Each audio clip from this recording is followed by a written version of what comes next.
जो चाहोगे वही मिलेगा। अपने मन में जिस चीज का विचार करना प्रारंभ करोगे वो चीज तुम्हें मिलने लगेगी। एक दिन गौतम बुद्ध से एक शिष्य ने पूछा, है महात्मा, क्या ऐसा संभव है जो मैं मेरे मन में सोचूं वो सारी चीजें अपने आप मुझे मिलना शुरू हो? बुद्ध उस शिष्य से बोले, ऐसा संभव तो है, लेकिन क्या इसके लिए तुम ये दो चीजें कर पाओगे? शिष्य बुद्ध से बोला, क्या सच में ऐसा संभव होता है? अगर हाँ तो है महात्मा, मुझ पर कृपा कर मुझे बताइए ऐसा होना कैसे संभव है, मैं इसके लिए कुछ भी करूंगा। बुद्ध उस शिष्य से बोले, तो सुनो, तुम अपने मन में जो चाहो वो तुम्हें मिलने लग जाए। इसका पहला उपाय यह है कि तुम्हें अपने मन को अपने नियंत्रण में लाना सीखना होगा। जब तुम्हारा मन पूरी तरह से तुम्हारे काबू में आएगा तब उस दिन तुम्हें अपनी मनचाही चीजें मिलना शुरू होंगी।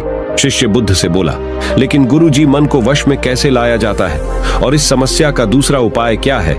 बुद्ध शिष्य से कहते हैं, मन को वश में लाने का सबसे पहला और महत्वपूर्ण उपाय अपने इंद्रियों को संयमित करना होता है। तुम्हारे पांचों इंद्रियां जब तुम्हारे वश में होंगी तभी तुम अपने मन को वश में करने में कामयाब हो पाओगे।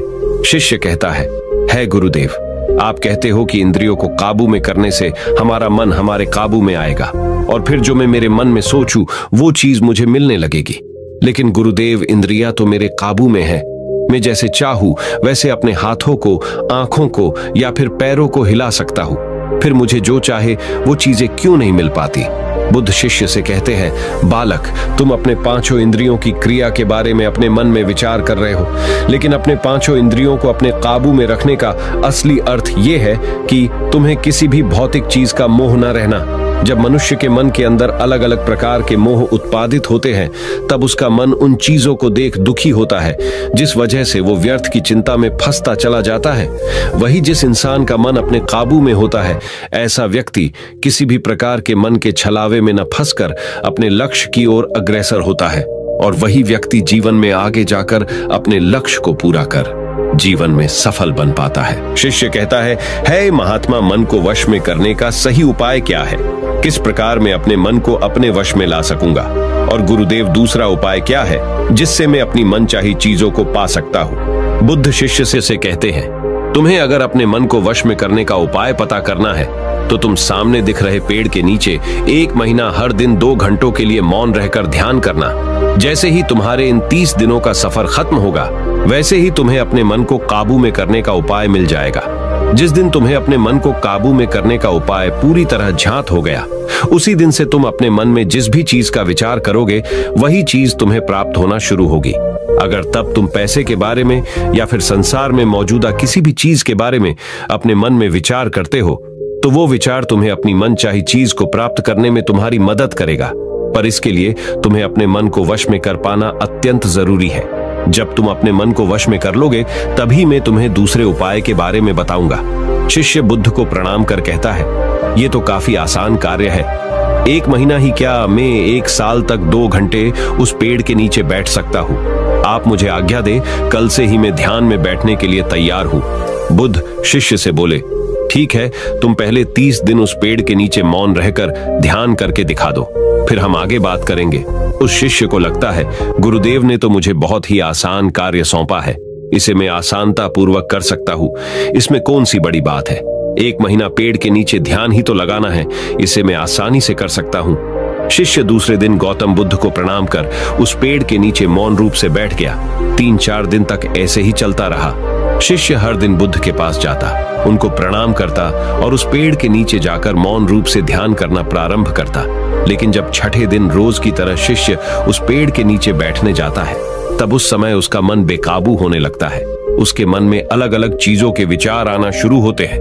उसने अब तक जिस लोगों से बुरा बर्ताव किया, अपने साथ गुरुकुल में पढ़ रहे भाइयों को उसने हर बार कैसे मूर्ख बनाया और अपनी तारीफ करने के लिए गुरुजी को कब कब झूठ बोला, इन सारी बातों के विचार उसके मन में उत्पादित होने लगे, जिससे उसका पूरी तरह ध्यान में मन लगना बहुत ही मुश्किल होने लगा। थोड़े दिन बीते, आज उस शिष्य का मौन रहकर ध्यान करने का 17वां दिवस था, लेकिन उसके मन में बार बार आते हुए गलत विचार उसे ध्यान को ठीक से करने नहीं दे रहे थे। इसके लिए उसने मन में निर्णय किया, मैं इस समस्या का हल गुरुदेव से पूछता हूँ, उन्हें इसका हल जरूर पता होगा।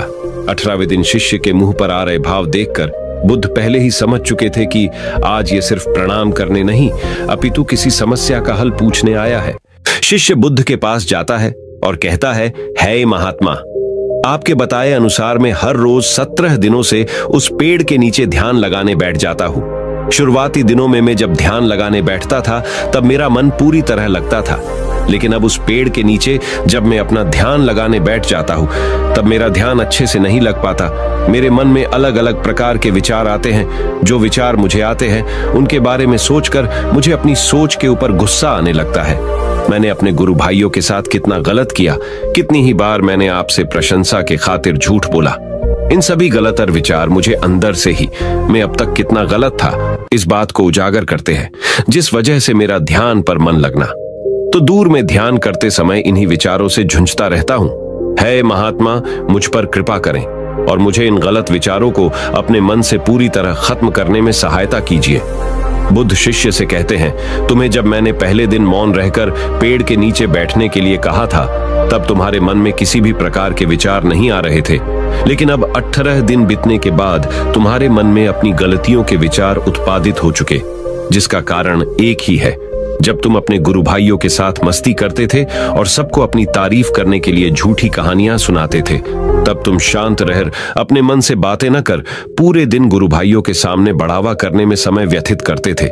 लेकिन जब तुम्हारे अपने अंदर अपने मन से बातें करना प्रारंभ किया तो तुम्हें अपने आप ही अपनी गलतियों के बारे में विचार आने शुरू हुए, जिसका कारण एक ही है।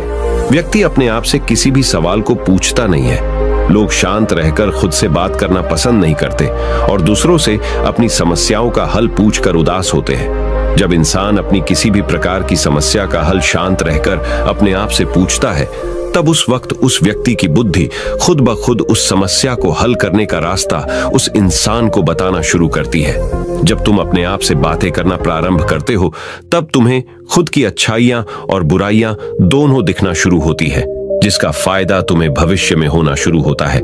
यानी जब तुम्हें अपनी गलतियां दिखती तब तुम उन पर शांति से काम कर अपने आप ही आगे बढ़ना शुरू कर देते हो, जिस वजह से तुम अपने मन में जिस भी चीज को सोचते हो उस चीज को प्राप्त करने का रास्ता तुम्हारी बुद्धि तुम्हें दिखाना शुरू करती है। बौद्ध कहते हैं, इसलिए मैंने पहले ही दिन तुम्हें बताया था, जैसे जैसे तुम शांत रहकर अपने मन से विचार करना शुरू करोगे वैसे वैसे तुम्हें अपनी मन चाही चीजें मिलना प्रारंभ होंगी। बुद्ध शिष्य से बोले, गुरुदेव, आपने मुझे दूसरा उपाय बताने का भी वादा किया था। मुझे लगता है वो उपाय इससे आसान होगा। कृपा कर मुझे दूसरा भी उपाय बताइए। बुद्ध शिष्य को बोले, मैं तुम्हें दूसरा उपाय तुम्हारे 30 दिन पूरे होते ही बता दूंगा। शिष्य बुद्ध को निराशा भरी नजरों से देखता है और वहां से चला जाता है। थोड़े दिन बीतते हैं। आज उस शिष्य के 30 दिन पूरे हो चुके थे। शिष्य बुद्ध के पास चला जाता है और बुद्ध से पूछता है, हे गुरुदेव, मुझे मेरा मन इतना हल्का क्यों लग रहा है? आज मेरे मन में पहले से कम विचार आते हैं और मेरे मन में किसी चीज को प्राप्त करने का मोह भी नहीं है। लेकिन गुरुदेव, दूसरा उपाय क्या था जिसे आपने उस दिन नहीं बताया?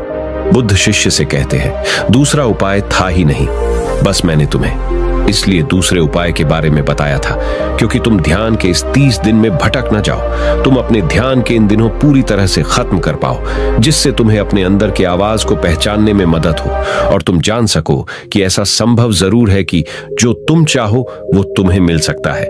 लेकिन अपने मन को वश में करने के बाद इसके रास्ते और भी ज्यादा आसान हो जाते हैं। इसलिए इंसान का मन अगर उसके वश में हो तो वो अपनी मन चाही चीज को प्राप्त करने में समर्थ रहता है। वही दोस्तों, गौतम बुद्ध की इस कहानी को आप अपने परिवार या मित्रों के साथ शेयर करके उन्हें भी बुद्ध के ज्ञान से अवगत करा सकते हैं। अगर आपको अपने मन, बुद्धि या शरीर से संबंधित और गौतम बुद्ध के विचारों से संबंधित नई नई जानकारियां जानने में आपको इंटरेस्ट है तो इस चैनल के मेंबर्स को तुरंत ये जानकारियां मिलती है। अगर आप भी अपने शरीर, बुद्धि और मन से रिलेटेड जानकारी जानना चाहते हैं तो आप इस चैनल के मेंबर बन सकते हैं। नमो बुद्धाय।